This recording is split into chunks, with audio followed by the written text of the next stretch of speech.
kalau secara silsilah dari kitab-kitab yang terpercaya dia terkonfirmasi sebagai cucu baginda Nabi, baru kita percaya dia sebagai cucu baginda Nabi. Apalagi kalau berani tes DNA seperti keturunan daripada Syekh Abdul Qadir Al-Jilani.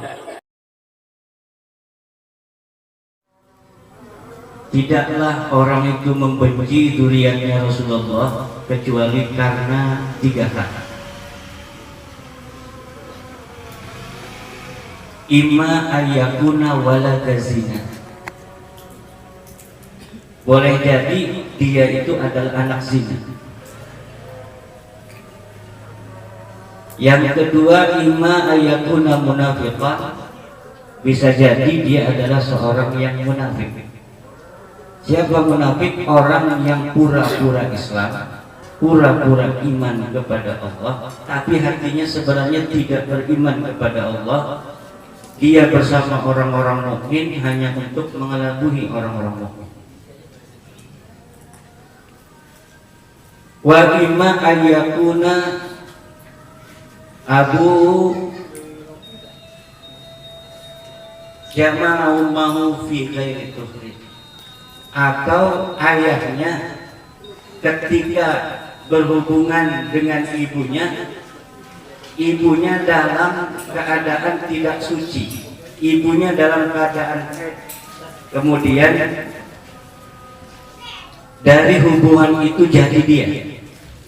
Kalau orang tidak termasuk 3 di antara itu, insya Allah kepada dzurriyyatnya Rasulullah Muhammad SAW tidak akan ada rasa hikid, tidak akan ada rasa benci. Walaupun umpama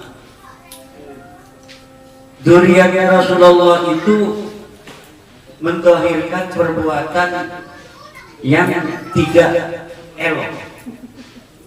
Di dalam kitab Qami'ut Tughyan, Imam Syekh Nawawi rahimahullah menukil sebuah kisah dari gurunya. Gurunya itu di Mekah melihat syurafa, para keturunan Rasulullah berbuat sesuatu yang kurang elok. Kemudian waqa'a fi qalbihi syai'un, di hatinya ada sesuatu. Ini dzurriyyatnya Rasulullah kok begini amat kelakuan. Kemudian pada malam hari dia bermimpi bertemu Sayyidatina Fatimah Az-Zahra Al-Batul. Kemudian dia memanggil-manggil Sayyidah Fatimah, tapi Sayyidah Fatimah tidak mau untuk melihat wajah.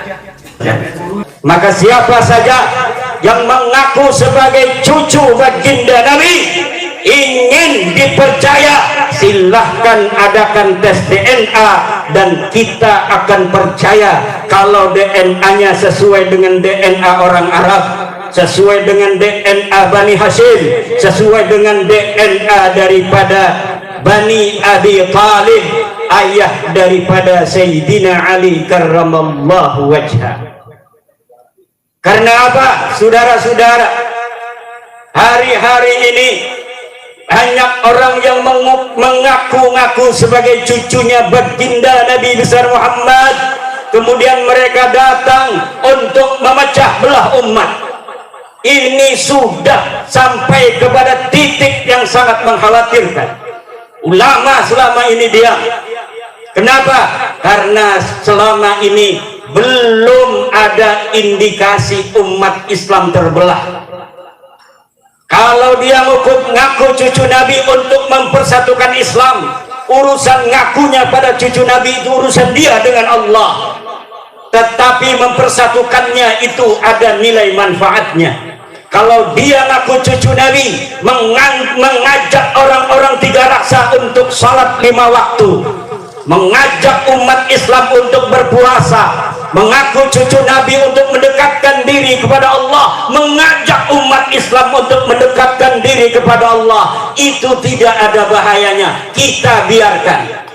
Tapi kalau dia mengaku cucu baginda Nabi, kemudian datang untuk memecah belah umat Islam, maka kita akan uji sampai mana kebenaran bahwa dia cucu Nabi, baik secara ilmu nasab, secara silsilah dari kitab-kitab abad ke-5, abad ke-6, abad ke-7, abad ke-8, abad ke-9 Hijriah.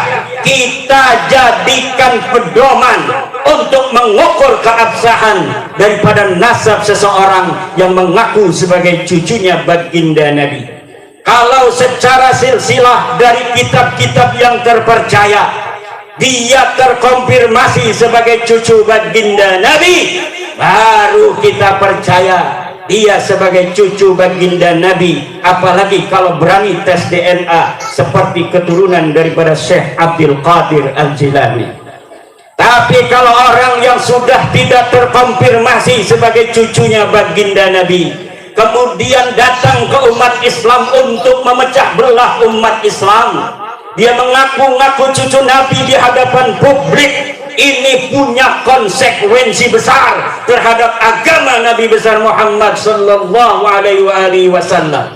Apalagi dia menjadikan umat Nabi Muhammad dijadikan sebagai budak, bukan diangkat derajatnya, tapi dijadikan sebagai budak-budak manusia, diajak demo yang tidak ada manfaatnya, bukan demi agama, bukan demi Rasulullah, bukan demi apapun yang bermanfaat bagi yang diajak, tetapi hanya demi namanya semata. Maka ini memanfaatkan umat Islam untuk kepentingan pribadi. Para ulama tidak boleh diam lagi. Para ulama harus menyelamatkan umat Muhammad sallallahu alaihi wasallam yang telah diperdekakan oleh Muhammad sallallahu alaihi wasallam.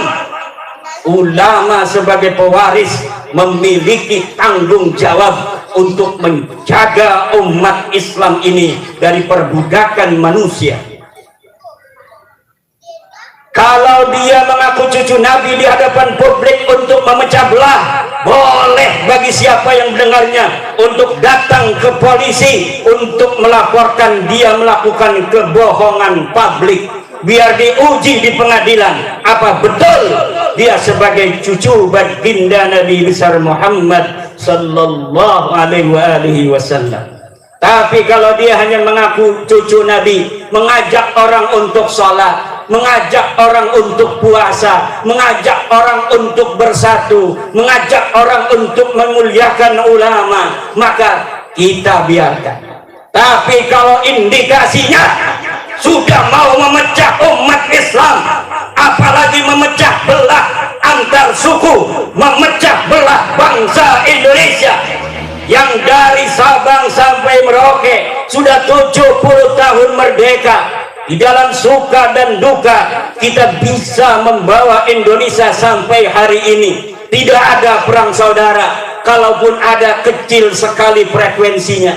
Namun sekarang ada upaya-upaya untuk mengadu domba antar umat Islam dengan umat Islam lainnya, memecah belah antar satu umat Islam dengan kelompok umat Islam lainnya. Ini tidak boleh dibiarkan oleh para ulama, tidak boleh dibiarkan oleh para santri.